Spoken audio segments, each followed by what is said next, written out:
ప్రియులైన దేవుని పిల్లలందరికీ ప్రస్తుత పరిస్థితులు తెలియనివి కావు.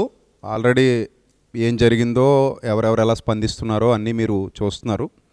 ఈరోజు ఈ వీడియో ద్వారా మళ్ళీ మీ ముందుకు ఎందుకు వచ్చానంటే, దొంగోడు లోపలికి వెళ్ళి దొంగతనం చేస్తుంటే తేలుగుట్టిందట. ఆడు మౌనంగా ఉన్నాడట, కానీ బయట గోడ దగ్గర కాపలా ఉన్నాడు మాత్రం గగ్గులు ఎడుతున్నాడట. అలా ఉంది కొంతమంది యొక్క పరిస్థితి. సరే, నేనేం వాళ్ళని ఏం బాధ పెట్టలేదు, నేనేం తప్పు చెప్పలేదు, నేనేం వాళ్ళని అవమానించలేదు. నన్ను కూడా పిలవండి, ఎలాగూ మీరు కొత్తగూడెం నన్ను రమ్మన్నారు కదా. 25వ తేదీ మీరు మా ఏరియాకి వస్తున్నారు, నా ఏరియాకి వస్తున్నారు, కాకినాడ. సో మా జిల్లా హెడ్ క్వార్టరు. నేను అక్కడికి వస్తాను, అక్కడే మీరు ఏదో చేసేదేదో నేను కూడా వేదిక మీద కూర్చుంటాను, మీరు చెయ్యండి. అందరినీ పిలుస్తున్నారు కదా రమ్మని, మీరు అద్భుతాలు జరుగుతాయి రండి, అవి జరుగుతాయి రండి, ఇవి జరుగుతాయి రండి అని పిలుస్తున్నారు కదా, నేను కూడా వస్తాను, కూర్చుంటాను, మీరు చేసేవి నిజమో కాదో పరీక్షిస్తాను, చూస్తానని చెప్పా. చూడండి, ఒక చెల్లెమ్మ ఎవరో తెలీదు, హనుమకొండట, టీచర్ అట ఈవిడ, సోదరి. ఆవిడ కూడా వాళ్ళ వీడియోలో పిలిపించారు, మీరు నమ్మకండి, యూట్యూబ్లో ఎవరేం చెప్పినా నమ్మకండి, నిజంగా ఇన్స్టెంట్గా జరుగుతున్నాయి అద్భుతాలు అన్నారు. అనేక మంది ఎంతమంది అయితే వీడియోస్లో చూస్తున్నారో, యూట్యూబ్లలో చూస్తున్నారో, మీరు అది నమ్మకండి, కళ్ళారా మీరు వచ్చి చూడండి. ఇప్పుడు లైవ్లో ఏదైతే పాల్గొంటున్నారో ఇవాళ ప్రతి ఒక్కరు మేమే ఇన్స్టంట్ హీలింగ్స్ మేమే మా కళ్ళారా చూస్తున్నామండి. చూడండి, ఇన్స్టెంట్ నూడిల్స్, ఇన్స్టెంట్ పకోడీస్ అన్నట్టు, ఇన్స్టెంట్ బిర్యానీస్ అన్నట్టు ఇన్స్టెంట్ అద్భుతాలని ఎంత ధైర్యంగా వాళ్ళు పబ్లిసిటీ చేసుకుంటున్నప్పుడు, ఆ ఇన్స్టెంట్ అద్భుతాలేవో నేను కూడా దగ్గరుండి చూస్తాను, అది నిజమో కాదో పరీక్షిస్తాను, నన్ను పిలవండి, మీరు ఎలాగూ కొత్తగూడెం రమ్మని మీరే పిలిచారు కదా. ఏజెన్సీ ఏరియాలో నా పరిచర్య అన్న, రండన్నా వచ్చి చూడండి అన్న నా పరిచర్య. జిమ్మికులు చేసుకొని బతకాల్సిన పని లేదన్నా, అక్కడికి వస్తాను, నన్ను పిలవండి అని అడిగాను. అంతకు మించి నేను వాళ్ళని ఏం అనలేదు. ఒకవేళ నిజమైతే నేను మీతో కలిసిపోతానని చెప్పాను, నా మినిస్ట్రీ మీకు ఇచ్చేస్తానని చెప్పాను, మీతో పాటు ఉండి పరిచర్య చేస్తానని చెప్పాను, లైక్ ఏ బాడీ గార్డ్లో మిమ్మల్ని కాపాడుకుంటానని చెప్పాను, మీ మీదకి ఎవడో రాకుండా చూసుకుంటానని చెప్పాను, మీ మినిస్ట్రీకి డబ్బులు ఇస్తానని చెప్పాను. ఇన్ని చెప్పినా కూడా మరి ఇంకా నన్ను అలా చేయటం ఎంతవరకు కరెక్ట్ అనేది విజ్ఞులైన వారందరూ ఆలోచించాలి. ఏమంటే ఒక మాట చెప్తాను, అద్భుతం అనేది దృశ్యమైనదా అదృశ్యమైనదా చెప్పండి? దృశ్యమైనది. అద్భుతాలు, సూచక్రియలు ప్రజల మధ్యలో బాహాటంగా జరిగించడానికి నియమించబడ్డాయి తప్ప రహస్యంగా జరిగించేవి అద్భుతాలు, సూచక్రియలు కావు కదా. ప్రజల మధ్యలో జరిగేవి, బాహాటంగా జరిగేవి, కళ్ళతో చూస్తున్నప్పుడు జరిగే వాటిని అద్భుతాలు, సూచక్రియలు అంటారు. మన యేసుప్రభు అదే చేశారు, పరిశుద్ధాత్ముడు అలాగే జరిగించారు, అపోస్తలులు కూడా అదే చేశారు. సో కాబట్టి ఆ అద్భుతం చేసేవాడు భయపడాలండి, నిజంగా చేసేవాడు భయపడాలా, చూడడానికి వస్తానన్నవాడు, చెక్ చేయడానికి వస్తానన్నవాడు భయపడాలా, నాకు అర్థం కాలేదు. ఇప్పుడు కొంతమంది దీని మీద స్పందించారు, అందులో ముఖ్యంగా రంజిత్ తోఫిర్ గారు స్పందించారు. అంటే రంజిత్ తోఫిర్ గారు నేను ఎందుకు పేరు పెడుతున్నానంటే, ఆయన కూడా నా పేరు పెట్టి మాట్లాడారు, నా ఫోటో కూడా వాళ్ళ తమ్నైల్లో వాడుకున్నారు కాబట్టి నేను పేరు పెట్టి మాట్లాడాల్సి వస్తుంది. రంజిత్ తోఫిర్ గారు స్పందించారు. ఈ రంజిత్ తోఫిర్ గారు స్పందిస్తూ అమ్మతేజ గారి కంటే ఎక్కువ బాధపడిపోతున్నారు. ఈయన చెప్పాను కదా, తేలుకుట్టిన దొంగ మౌనంగా ఉంటే గోడ దగ్గర కాపలా ఉన్నాడు, గగ్గులు పెట్టాడట. అలాగా ఆయన ఏమో మౌనంగానే ఉన్నాడు, ఆయన ఇంకా నన్ను పిలవలేదు. 25వ తేదీ రండి అన్నయ్య అని పిలుస్తాడేమో అని ఎదురు చూస్తున్నాను. ఇప్పటి వరకు నాకు ఇంకా ఫోన్ రాలేదు, నేను ఎదురు చూస్తున్నాను. పోనీ ఆయన నెంబర్ నా దగ్గర లేదు, నేను చేసి అడుగుదామంటే, నేను చెప్తున్నాను కదా, నేను అతను నా తమ్ముడు అని అన్నప్పుడు ఇంక నాకు ఇబ్బంది ఏముంది. ఆయన కూడా అంతే ప్రేమగా నాతో అన్నయ్య రండి కొత్తగూడెం వచ్చి చూడండి అన్నాడు కదా. ఆయన పిలిచాడు కాబట్టి నేను కాకినాడ వస్తానని చెప్పాను, లేకపోతే నేను ఎందుకు వస్తాను? ఆయన స్పందించాడు కాబట్టి నేను ప్రతిస్పందన తెలియజేశాను, లేకపోతే నేను మౌనంగా నా పరిచర్యతో నేను చేసుకునేవాడిని. సరే, ఇప్పుడు రంజిత్ తోఫిర్ గారి బాధ ఏంటంటే, మధ్యలో ఇతను పరిశుద్ధాత్మను నమ్మడు, పరిశుద్ధాత్మ కార్యాలు నమ్మడు, యేసు దేవుడని నమ్మడు, ఇన్ని అభాండాలు నా మీద వేశాడు ఆయన. హైదరాబాదులో పాస్టర్స్ మీటింగ్ జరిగితే నా పక్కనే వచ్చి కూర్చున్నాడు ఈ పెద్ద మనిషి. ఆ రోజు, అయ్యో నువ్వు యేసు ప్రభువుని నమ్మవు, నువ్వు పరిశుద్ధాత్మని నమ్మవు, పరిశుద్ధాత్మ కార్యాలు నమ్మవు, నీ పక్కన నేను కూర్చోనని వెళ్ళిపోవచ్చు కదా బాబు పెద్ద మనిషి. ఆ రోజేమో ఎలా ఉన్నారు బ్రదర్, బాగున్నారా, మీరంటే చాలా అభిమానం మాకు, అది ఇదని ఆ రోజేమో ప్రేమగా మాట్లాడి, ఇప్పుడు ఈ డబల్ మైండెడ్ గేములు ఏంటండి రంజిత్ తోఫిర్ గారు? తప్పు సార్. ఇప్పుడు ఇంకో పాయింట్ చెప్తాను మీకు బహిరంగంగా, నేను పరిశుద్ధాత్మ కార్యాలు నమ్మనని ఇన్నాళ్ళ నా 15 ఏళ్ల సేవా పరిచర్యలో ఒక్క వీడియో క్లిప్ ఉంటే నువ్వు నాకు పెట్టవయ్యా, వచ్చి నీ పాదాలు పట్టుకు క్షమాపణ చెప్తాను. పరిశుద్ధాత్మ కార్యాలు కానీ పరిశుద్ధాత్మను కానీ నమ్మనని నేను ఇప్పుడని చెప్పానా? ఇంకా యేసు దేవుడు కాదు అని నేను అన్నానా? ఏమంటే అసలు పెద్దవాళ్ళు మిమ్మల్ని అనడానికి నోరు రావట్లేదు, కానీ అసలు ఆ మాట బుద్ధున్నోడు ఎవడో మాట్లాడండి రంజిత్ తోఫిర్ గారు. యేసు దేవుడు కాదని నేను చెప్పడం ఏంటండి? యేసుక్రీస్తును నమ్మి అన్యజనుల్లో నుంచి రక్షణ పొంది ఆయన మీద ఆధారపడి ఆయనను ప్రేమించి ఎంతోమందితో డిబేట్లు చేసి పోరాడి నా యేసుక్రీస్తు గొప్పతనాన్ని ధైర్యంగా నిలబెట్టి ఇంతవరకు సేవా పరిచర్యలు ముందుకెళ్తుంటే పరిశుద్ధాత్మను గూర్చి ప్రతి సందేశంలో మాట్లాడుతూ పరిశుద్ధాత్మ శక్తిని నమ్ముతాను నేను అని ధైర్యంగా చెప్తున్నప్పుడు, పరిశుద్ధాత్మ కార్యాలు జరిగిస్తాడని సంఘంలో బోధిస్తున్నప్పుడు ఎందుకండి ఇలాంటి లేనిపోని అభాండాలు నా మీద వేస్తారో? ఒక్క వీడియో ఆధారం పెట్టండి, మీరు మీ ఛానల్లో పెట్టుకోండి, నా వీడియోలు కట్ చేసి ఇప్పటికీ అన్నీ ఉన్నాయి, ఓపెన్గా ఉన్నాయి. యేసుక్రీస్తు దేవుడు కాదని నేను అన్నానా? అసలు బుద్ధుండాలి కదండి, మీరు పెద్దోళ్ళు అలా ఆ మాట అనొచ్చా మీకు? మీరు అసలు అనొచ్చా అసలు మీరు అని అడుగుతున్నాను నేను. అంటే ఇప్పుడు చాలామంది అనుకుంటారు పరిశుద్ధాత్మ కార్యాలు అంటే ఇవేనా అనుకుంటారు. పరిశుద్ధాత్మ కార్యాలు బైబిల్లో రాయబడ్డాయి, వాటికి నమూనా బైబిల్లో ఉంది. ఆ నమూనా ప్రకారం, ఆ అపోస్తలుల మాదిరి ప్రకారం మనం నమ్మాలి పరిశుద్ధాత్మ కార్యాన్ని, ఆ వరాన్ని. అంతే తప్ప ఎవరు పడితే వాళ్ళు చేసే చిల్లర పనులు, చీప్ ట్రిక్లు పరిశుద్ధాత్మ కార్యాలు అవి సాతాను పనులు అయ్యి. మీకు వెలుగుకి చీకటికి తేడా తెలియాలి, సాతాను కార్యాలకి పరిశుద్ధాత్మ కార్యాలకి తేడా తెలియాలి. మనం పరిశుద్ధాత్మ కార్యాలు నమ్మాలి, సాతాను కార్యాలు కాదు. మనం పరిశుద్ధాత్మ చేసేటువంటి అద్భుతాలు, సూచక్రియలు అవి ఎలా ఉంటాయో నమూనా చూసి సేమ్ అలాగే జరిగితే నమ్మాలి. అది మనం నమ్మేది, అది మన విశ్వాసం. అర్థమైందా? నేను క్రీస్తును ప్రేమించా, మీరు సత్యం చెప్పినా వింటాను, ఇంకొకళ్ళు సత్యం చెప్పినా వింటాను, ఎవరు సత్యం చెప్పినా వింటాను. మీరు తప్పు చేసినా ఖండిస్తాను, ఇంకోళ్ళు తప్పు చేసినా ఖండిస్తాను. అది మీరైనా సరే, సుందరరావు గారైనా సరే, ఇంకొకళ్ళైనా సరే తప్పు చేస్తే ఖండించడమే తప్ప మీరు ఏం చేసినా మీకు వంత పాడతాననే టైప్ క్యారెక్టర్ కాదు నాది. అర్థమైందా? మంచిగా ఉంటే మిమ్మల్ని కూడా ప్రేమిస్తా. అర్థమైందా? సో దయచేసి ఇలాంటి పనికి మాలిన అభాండాలు వేసి మీ గౌరవాన్ని తగ్గించుకోవద్దని మరొక్కసారి రంజిత్ తోఫీర్ గారికి ప్రేమపూర్వకంగా హితవు పలుకుతున్నాను. ఆ తర్వాత మీ ఇష్టం. నెక్స్ట్, నన్ను మాత్రమే కాకుండా ఇలాంటి ఆలోచన విధానం హెబ్రోన్ వాళ్ళకుంది, బ్రదరన్ వాళ్ళకుంది, చర్చ్ ఆఫ్ క్రైస్ట్ వాళ్ళకుంది, ఇంకా చాలా విశ్వాసాలు కలిగిన వాళ్ళకుంది అని చెప్పేసి వాళ్ళను కూడా మీరు విమర్శించారు. మనకు లేని కృపావరం ఒకరికి ఉండొచ్చు. వీళ్ళు ఎందుకు విమర్శిస్తారంటే ఇగో ప్రాబ్లం.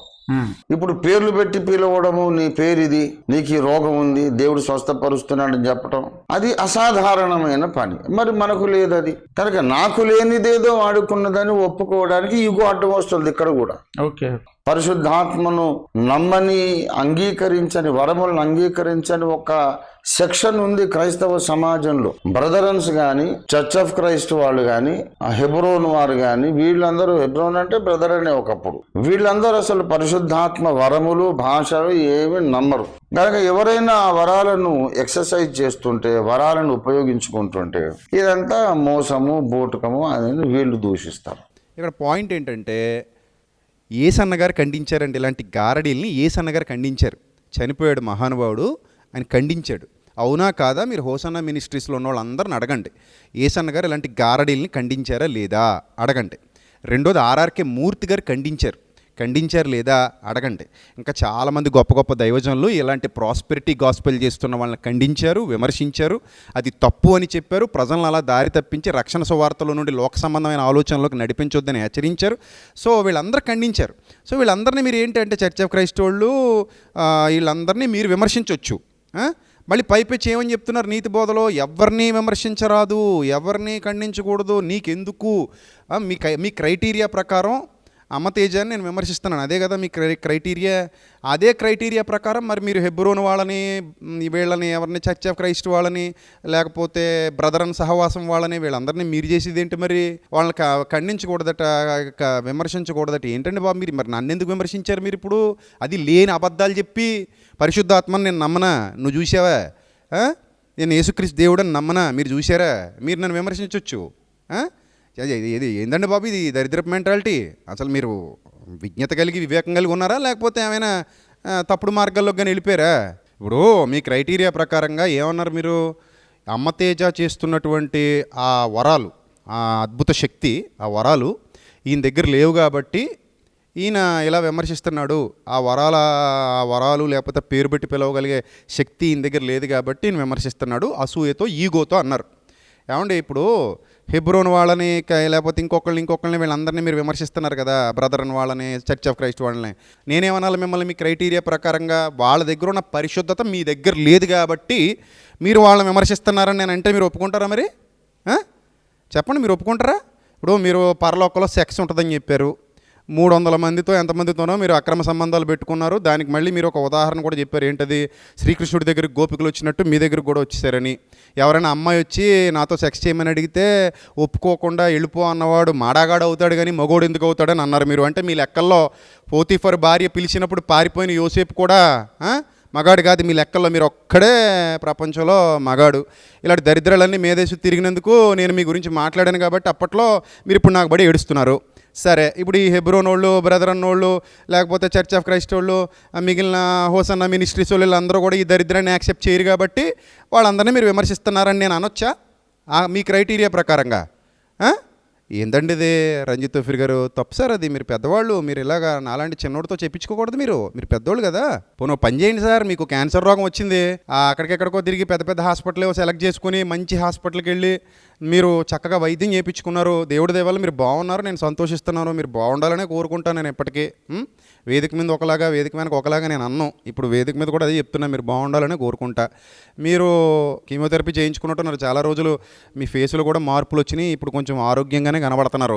మరి మీరు హాస్పిటల్కి వెళ్ళి కీమోథెరపీలు ఎందుకు చేయించుకున్నారండి? డైరెక్ట్గా కొత్తగూడెం పోయి అమ్మదేశ దగ్గర నూనె మసాజ్ చేయించేసుకుంటే సరిపోను కదా.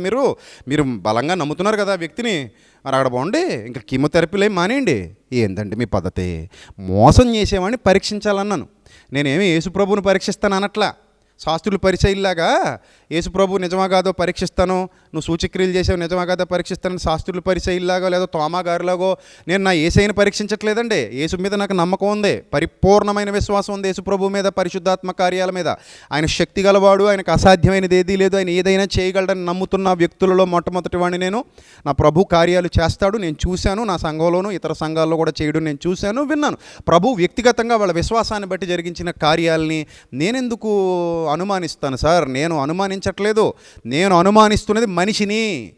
దానికి నా దగ్గర ఆధారం ఉంది. చూడండి ఒకసారి ప్రకటన గ్రంథం 2వ అధ్యాయం 2వ వచనంలో, నీ క్రియలను, నీ కష్టమును, నీ సహనమును నేను ఎరుగుదును, నీవు దుష్టులను సహింపలేవనియు అపోస్తలులు కాకయే తాము అపోస్తలులమని చెప్పుకుని వారిని పరీక్షించి వారు అబద్ధికులని నీవు కనుగొంటివనియు అన్నాడు. అంటే బైబిల్ ప్రకారంగా ఇది చెయ్యొచ్చా చేయకూడదా? యేసయ్యను పరీక్షించట్లేదు సార్, నేను పరిశుద్ధాత్మను పరీక్షించట్లేదు, నేను ఆయన చేసే కార్యాలను అనుమానించట్లేదు, నేను అనుమానిస్తున్నది వ్యక్తిని, మనిషిని. నేను అపోస్తలులై ఉండి అపోస్తలులు కాకయే తాము అపోస్తలుని చెప్పుకునే వాళ్ళని పరీక్షించాలట. అలాగే యోహాన్ గారు రాసిన మొదటి పత్రిక 4వ అధ్యాయం 1వ వచనంలో వారు ఏ ఆత్మతో నడిపింపబడుతున్నారో ఆ ఆత్మ దేవుని సంబంధమైందో కాదో పరీక్షించండి, అది పరిశుద్ధాత్మ దురాత్మ పరీక్షించండి అని అక్కడ వ్రాయబడింది. అది మనుషుల్ని పరీక్షించమంటే మేము మనుషుల్ని పరీక్షిస్తున్నాం. నేను ఏమన్నాను గౌరవంగా, అయ్యా నువ్వు కొత్తగూడు రమ్మన్నావు, నన్ను పిలువయ్యా, నేను వస్తాను, అక్కడ కూర్చుంటాను, నువ్వు చేసే కార్యాలు బైబిల్ ప్రకారంగా కరెక్ట్గా ఉన్నాయో లేదో చూస్తానని చెప్పాను. నువ్వేమంటావు? పిలిస్తే దేవుడు పిలుస్తాడండి, పిలిచినప్పుడు దేవుడు శక్తి అది, లేకపోతే అలా మధ్యలోకి వెళ్ళి పిలిచేయటం ఎలా సాధ్యం అవుతుంది? పిలిచేశాడు. పిలిచేసి ఏం చేశారండి గురుగారు మీరు చెప్పండి? పిలిచి ఏం చేశారండి? ఏం జరగలేదండి అక్కడ. పిలిచి ఏదైనా చేయమనండి, నేను చెప్పేది అదే. ఇప్పుడు దేవుడు పిలిస్తే ఇన్స్టెంట్ అద్భుతాలు అన్నారు కదా, వాళ్ళు ఇన్స్టెంట్గానే జరగాలి. మరి వాళ్ళ ప్రాబ్లమ్స్ అక్కడ సాల్వ్ అయిపోవాలి, వాళ్ళ సమస్యలు అక్కడ పోవాలి. పిలిచినప్పుడు గుడ్డోళ్ళకి కళ్ళు వచ్చేయాలి, కుంటోళ్ళకి కాళ్ళు వచ్చేయాలి. మా దగ్గర ఎంతోమంది విశ్వాసులు ఉన్నారండి. రేమ అని ఒక చెల్లెమ్మ ఉంది మా దగ్గర, పుట్టుకతో కాళ్ళు 2 లేవు, గొప్ప విశ్వాసి, చాలా గొప్పగా దేవుని పని చేస్తుంది. సో ఆ అమ్మాయికి పెళ్ళి అవ్వలేదు పాపం, కాళ్ళు లేకపోవటం వల్ల. ఇప్పుడు మీరు 2 కాళ్ళు ఇచ్చారనుకోండి, మీరు మీ సోదరుడు మీ అమ్మతేజ గారు కలిపి ఆ అమ్మాయికి ఘనంగా పెళ్లి చేసి మీ పేరు చెప్పుకుంటాం బాబాయ్ జీవితాంతం. ఆ అమ్మాయికి పెళ్లి చేసి ఆ అమ్మాయిని ఒక ఇంటిదాన్ని చేస్తాం. ఎందుకు మీరు చేయించండి దగ్గరుండి. మీరు ముందు మీ క్యాన్సర్ రోగం కోసం చూసుకోండి, వెళ్ళి అమ్మతేజ దగ్గరికి వెళ్ళి కూర్చోండి. మీరు బలంగా నమ్మేస్తున్నారు కదా అమ్మతేజ అని అతను చేసే కార్యాలని. మరి వెళ్ళండి. మీరెందుకు హాస్పిటల్ చుట్టూ తిరుగుతున్నారు కీమోథెరపీలకి? మేము మనుషుల్ని అనుమానిస్తున్నాం. మళ్ళీ చెప్తున్నా, నేను మనుషుల్ని మాత్రమే అనుమానిస్తున్నాను, దేవుణ్ణి కాదు. నా ప్రభు మీద నాకు నమ్మకం ఉంది, నా ప్రభు స్వస్థపరచగలడు, ఆయనకు అసాధ్యమైంది ఏదీ లేదు. అమాయక జనాన్ని మోసగిస్తున్న వాళ్ళని పరీక్షించమని నా బైబిల్ చెప్పింది. ఇప్పుడు రంజిత్ గారు ఒక విషయం గుర్తుపెట్టుకోండి, అమతేజ గారు యేసుప్రభుకు మహిమ తెచ్చేస్తున్నాడు ఇది అంటున్నారు మీరు. మొన్న ఏం జరిగిందో తెలుసు కదా, ఒక వీడియోలో ఒక అమ్మాయిని తీసుకొచ్చి నిలబెట్టారు. ఆ అమ్మాయి మానసిక రోగి కావచ్చు, మరి లేకపోతే వెళ్ళే ఏర్పాటు చేశారో మాకు తెలియదు. నువ్వు నీలో ఉన్నది ఎవరంటే మైసమ్మో లేకపోతే కనకదుర్గమ్మ అంటుంది.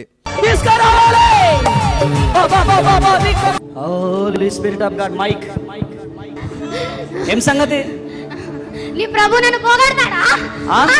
పోతాడా? ఎట్లా అనుకున్నావు?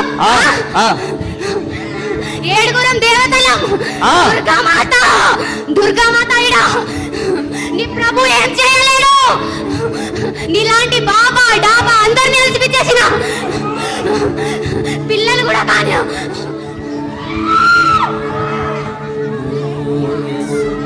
నీకే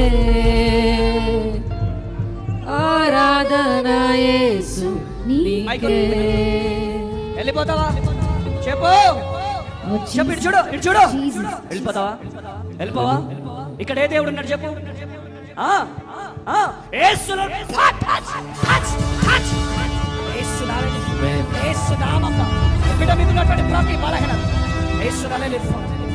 Oh Jesus, Jesus.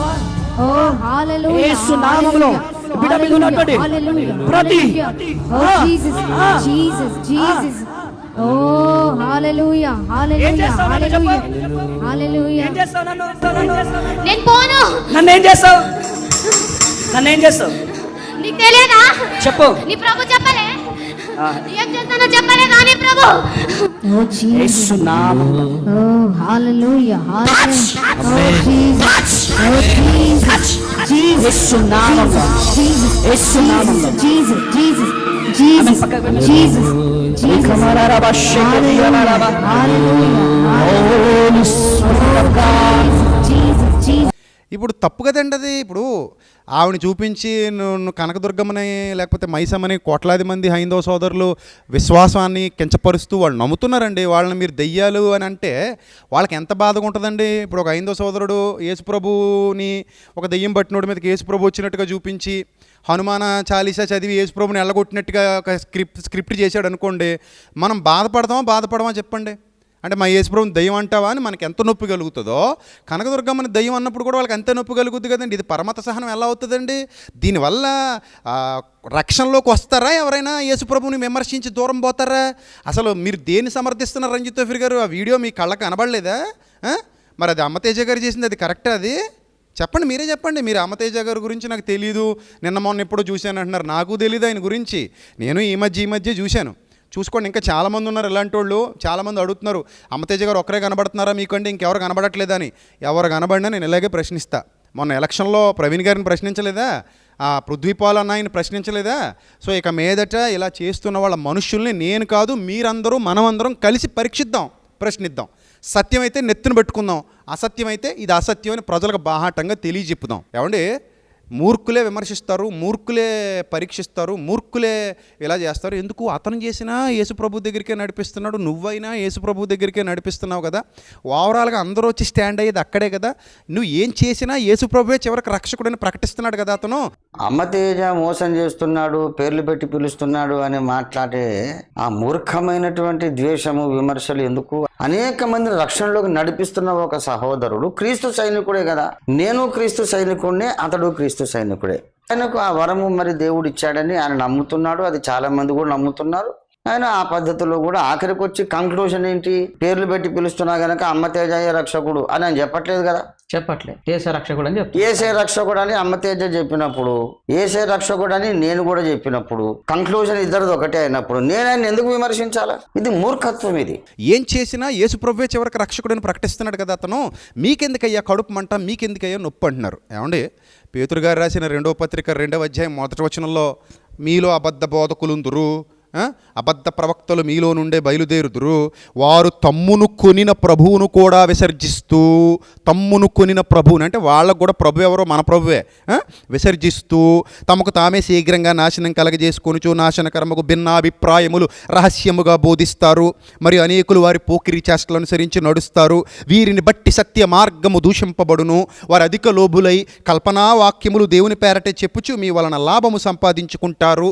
వారికి పూర్వము నుండి విధింపబడిన తీర్పు ఆలస్యము చేయదు, వారి నాశనము కునికి నిద్రపోదు. అంటే పేతురు గారికి కూడా పాపం మూర్ఖత్వంతో, పేతురు గారు కూడా అసూయతో, పేతురు గారు కూడా ఈగోతో, మనకెందుకు, వాళ్ళు ప్రకటించేది యేసుక్రీస్తునే, నేను ప్రకటించేది ఈ యేసుక్రీస్తునే, వాళ్ళు ఎలా చేసుకుంటే నాకెందుకు, దేవుడు చూసుకుంటాడు, నేనెవరిని అనడానికి, నేనెవరిని చెప్పటానికని. అంటే మీకున్నటువంటి మహత్తరమైన జ్ఞానం మన పేతురు గారికి లేదండి. మరి అపోస్తలుల అగ్రగణ్యుడు పేతురు గారికి లేదు. మరి పేతురు గారు తప్పు చేశారు, మీరు చెప్పేది వాక్యానుసారం పేతురు గారు చేసింది తప్పు. కొరింథీయులకు రాసిన రాసిన 2వ పత్రిక 11వ అధ్యాయం 13వ వచనంలో అపోస్తలుడైన పౌలు గారు మాట్లాడుతూ, వారు అబద్ధికులు, మోసగాండ్రగు పనివారు, వారు వేషము ధరించుకున్నారు, అట్టి వారు క్రీస్తు యొక్క అపోస్తలుల వేషము ధరించుకుని వారే ఉండి దొంగ అపోస్తలులు మోసగాండ్రగు పనివారనే ఉన్నారు. ఇది ఆశ్చర్యం కాదు, సాతాను తానే వెలుగుదూత వేషము ధరించుకొనుచున్నాడు గనుక వాని పరిచారకులు నీతి పరిచారకుల వేషము ధరించుకున్నట్టు గొప్ప సంగతి కాదు. అంటే పౌలు గారు కూడా అసూయతో, ఈగోతో మనకి ఎందుకులే అని ఊరుకోకుండా వేరే వాళ్ళ గురించి మాట్లాడారన్నమాట. పౌలు గారు కొన్ని పేర్లు కూడా చెప్పేశారు. వారిలో హుమనేన్ ఉన్నాడు, ఫిలేత్ ఉన్నాడు, ఎన్నే ఎంబ్రే అనేవారు మోషేని ఎదిరించినట్టు, ఇదిగో అలెగ్జాండర్ అనే కంచెరివాడు నాకు చాలా కీడు చేశాడు. వీళ్ళందరూ మనతోనే ఉన్నారు. యోహాను గారు రాసిన మొదటి పత్రిక 2వ అధ్యాయం 18వ వచనంలో, చిన్నపిల్లలారా వారిని గురించి జాగ్రత్తగా ఉండండి, ఇది కడవరి గడియ, క్రీస్తు విరోధులు అనేకులు వచ్చినని మీరు వింటారు కదా, అనేకులైన క్రీస్తు విరోధులు ఇప్పుడు బయలుదేరి ఉన్నారు. ఇది కడవరి గడి అని దీని చేత తెలుసుకుంటున్నాం. వారు మనలో నుండే బయలు వెళ్ళారు కానీ మన సంబంధులు గారు. అంటే వీళ్ళందరూ పని లేక మాట్లాడారన్నది మీ ఉద్దేశం రంజిత్ తోఫీర్ గారు, అంతే కదండి? పని లేక మాట్లాడారు. ఇప్పుడు నాకు ఏమర్థమైందంటే, మీరు చేసిన పనికిమాల పనులన్నింటినీ చాలామంది విమర్శిస్తూ వీడియోలు పెట్టారండి. ఏది, మీరు అమ్మాయిలతో నేను ఉంటాను, 300 మంది నన్ను ఇష్టపడి వచ్చారు, ఈ సెక్స్ చేయడం తప్పు కాదు, వాళ్ళు ఇష్టపడి వచ్చినప్పుడు మనం పొమ్మనకూడదు, పరలోకంలో కూడా సెక్స్ ఉంటుంది, అవయవాలు ఏమి ఇక్కడ నుంచి అక్కడికి వెళ్ళిపోతాయి తప్ప ఏమేమి కుంగిపోవు, ముసలోడు అవయవాలు కూడా కుంగిపోవు అన్నట్టు మీరు ఏదో మీకు ఉన్నటువంటి ఆ సెక్స్ పరిజ్ఞానాన్ని అంతటిని వినియోగించి చెప్పుకొచ్చారు. దాన్ని చాలామంది ఖండించారు కాబట్టి అందులో నేను కూడా ఒక్కడిని కాబట్టి అప్పుడు కూడా నేను మీకు ప్రేమగా చెప్పాను తప్ప నేను మిమ్మల్ని ఏం అనలేదు రంజిత్ తోఫీర్ గారు. మీరు పెద్దవాళ్ళు, మీరు ఇలా చేయకూడదని మీకు ప్రేమగా చెప్పాను నేను. అదంతా మనసులో పెట్టుకొని ఇప్పుడు ఒక అబద్ధానికి మీరు సపోర్ట్ చేయడం అనేది నాకు నచ్చలేదు. నేను మళ్ళీ చెప్తున్నానండి, మీరు చేసేది తప్పే. అపోస్తలుల మాదిరిది, ప్రారంభ సంఘ క్రైస్తవుల మాదిరిది. ఇంకెన్ని వచనాలు కావాలంటే అన్ని వచనాలు ఉన్నాయి. ఇది మాదిరి. తప్పు జరుగుతున్నప్పుడు, వ్యక్తి ద్వారా తప్పు జరుగుతున్నప్పుడు, ఆ వ్యక్తి నిజం కాదన్న అనుమానం మనకు వచ్చినప్పుడు అక్కడ ఏ కార్యాలు, ఏ అద్భుతాలు జరగట్లేదు, ఏ సూచక్రియలు జరగట్లేదు. రోగుల్లాగా అలాగే ఉంటున్నారు, కళ్ళు లేనోళ్ళలాగే ఉంటున్నారు, కాళ్ళు లేనోళ్ళు కాళ్ళు లేనోళ్ళలాగే ఉంటున్నారు.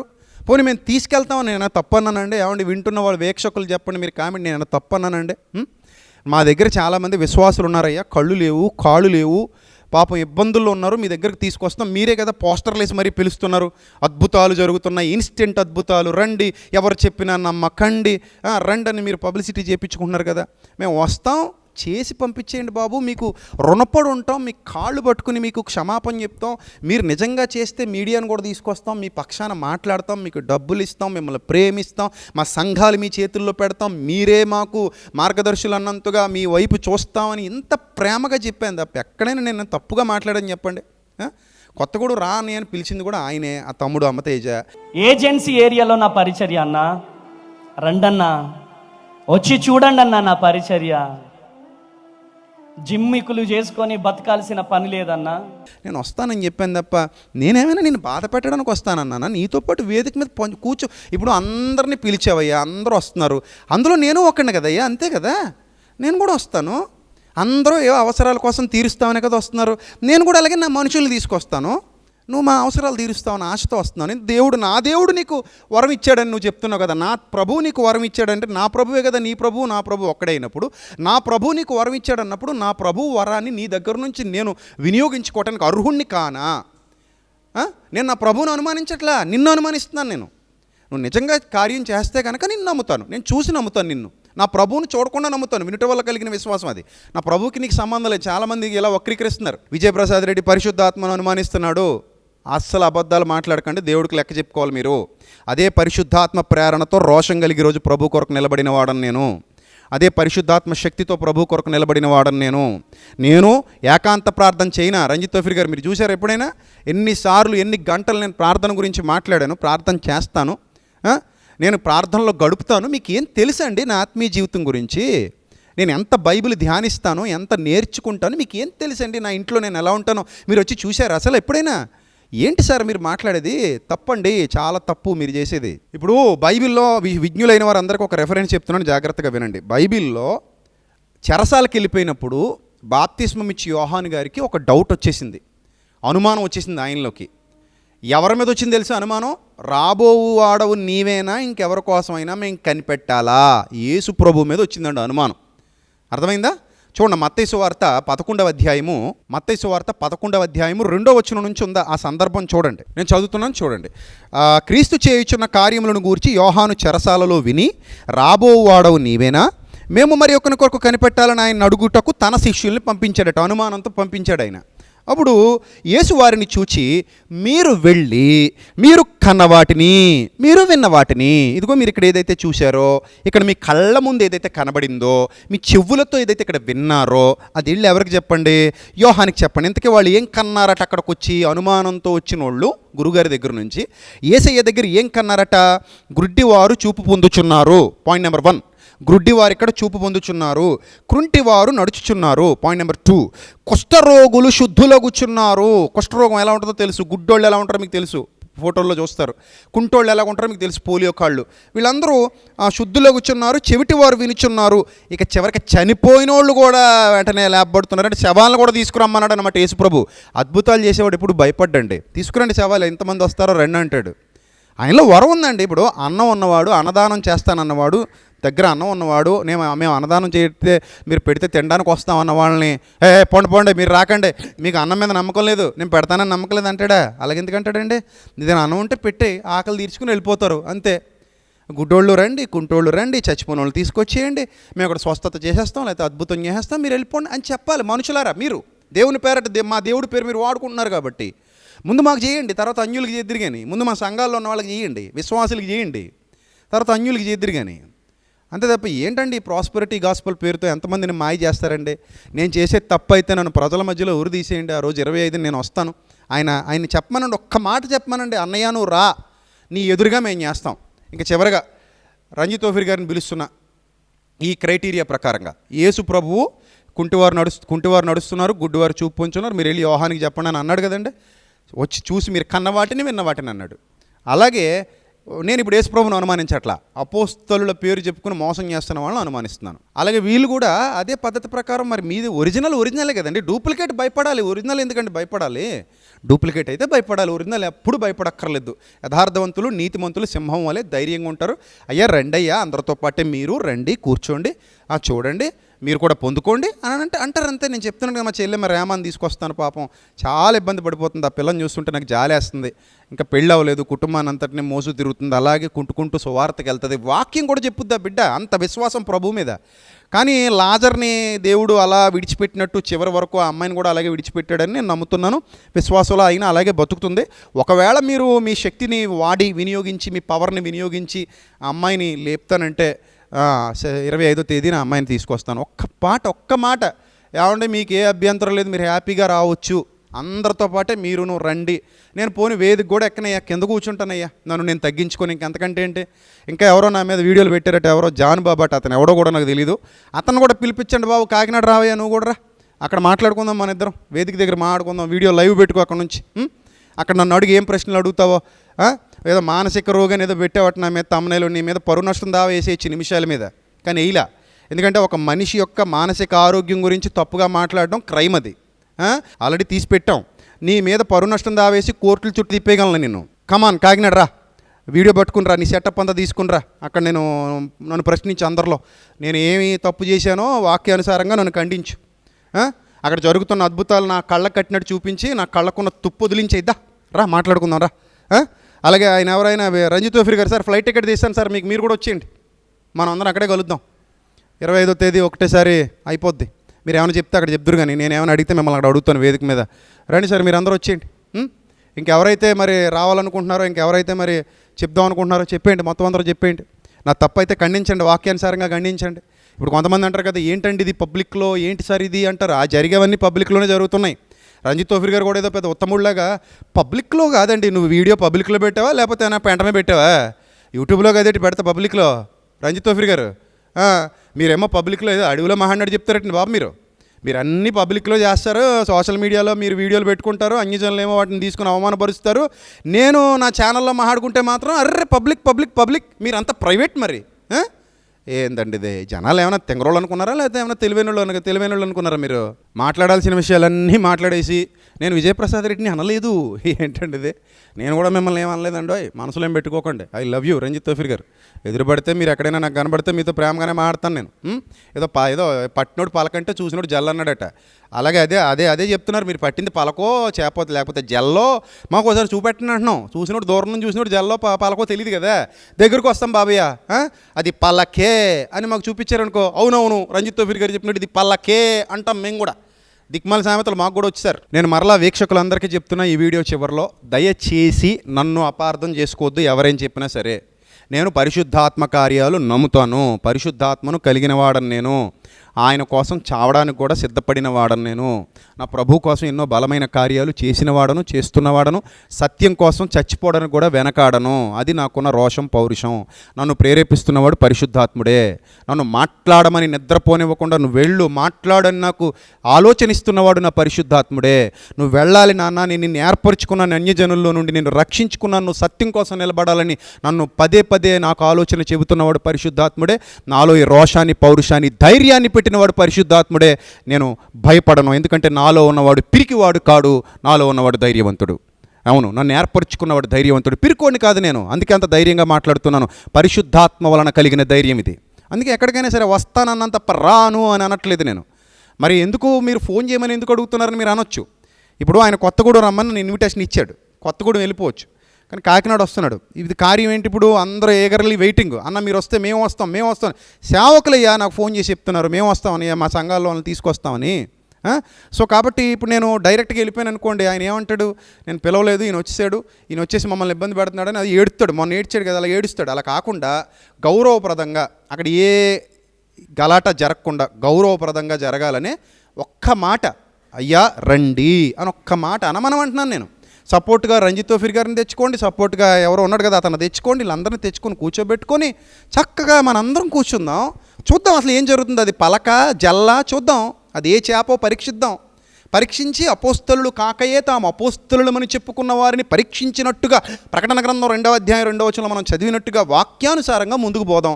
ఒకవేళ ఆయన కరెక్ట్ అయితే అక్కడే నేను క్షమాపణ చెప్తానంటున్నాను కదా, బహిరంగంగా అందరికి క్షమాపణ చెప్పేసి, అయ్య బాబోయ్ ఎన్నాళ్ళు ఎక్కడున్నావయ్యా తమ్ముడు, నేను నిన్ను అపార్థం చేసుకున్నాను, నన్ను క్షమించని పాదాలు పట్టుకుంటానంటుంటే ఇంకెంతయ్యా బాబు, ఎందుకు నన్ను ఇలా బాధ పెడతారు మీరందరూ?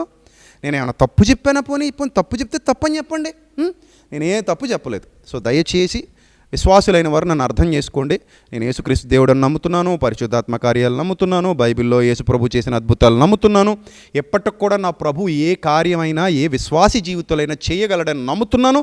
నా యూట్యూబ్ ఛానల్లో ప్రసంగాలన్నీ వినండి, ఆదివారం ఆరాధనలో చెప్పిన ప్రసంగాలన్నీ వినండి. ఎక్కడ నేను ఈ దీనికి వ్యతిరేకంగా చెబితే మీరు నన్ను శిక్షించండి, నా తల నరికి మీ పాదాల దగ్గర పెట్టడానికి కూడా నేను వెనకాడను, నేను చెప్తున్నా ధైర్యంగా. కాబట్టి దయచేసి విజ్ఞులైన వారందరూ అర్థం చేసుకోండి. మన యేసయ్య శక్తిని అన్యుల మధ్య అవమానపరిచే వాళ్ళు ఎవరినైనా సరే మనం ప్రశ్నిద్దాం, బహిరంగంగా ప్రశ్నిద్దాం, మనం వాళ్ళను పరీక్షిద్దాం. నిజమైతే నమ్ముదాం, అబద్ధమైతే ఇది అబద్ధం నమ్మకండి ప్రజలందరికీ చెప్దాం. సో ఈ విషయంలో మీరు నాతో ఏకీభవిస్తే ఈ వీడియోను కూడా ప్రజల మధ్యలోకి తీసుకెళ్ళండి, ప్రజలను అప్రమత్తం చేయండి. మరలా అమ్మతేజ గారికి నేను ఈ వీడియో ద్వారా పిలుపునిస్తున్నాను. తమ్ముడా, నీ మీద నాకు ఎలాంటి ద్వేషం లేదు. నీ గురించి కొత్తగూడెం నుంచి చాలామంది నాకు ఫోన్లు చేశారు, అయినా నేను నిన్ను అనట్లేదు, నేను నిన్ను ప్రేమిస్తున్నాను. నువ్వు నన్ను పిలిస్తే చాలు, నేను వస్తాను, నాకు చూపించి చాలు. అందరినీ పిలుస్తున్నావు, పేరు తెలియని వాళ్ళందరినీ. నేను నీకు తెలుసు కదా, కొత్తగూడెం పిలిచినోడు కాకినాడ పిలిస్తే నష్టం ఏంటి? గౌరవప్రదంగా నన్ను ఆహ్వానించు, పోనీ వేదిక మీద కాకపోతే కింద కూర్చుంటానులే, ఇబ్బంది ఏమీ లేదు. సో ఒకసారి నా ఎదురుగా నువ్వు ఏం చేస్తున్నావో చూస్తాను. నువ్వు అద్భుతం చేస్తే, ఇన్స్టెంట్ అద్భుతాలను ఎవరితో చెల్లెమ్మతో చెప్పించావు, హనుమకొండ చెల్లెమ్మతో, అది నిజమైతే నేను నిన్ను ప్రేమిస్తాను, గౌరవిస్తాను, నీకు సపోర్ట్గా నిలబడతాను. నీ మీద నాకు ఏ ద్వేషం లేదు, ప్రభునందు నేను నిజమే చెప్తున్నాను.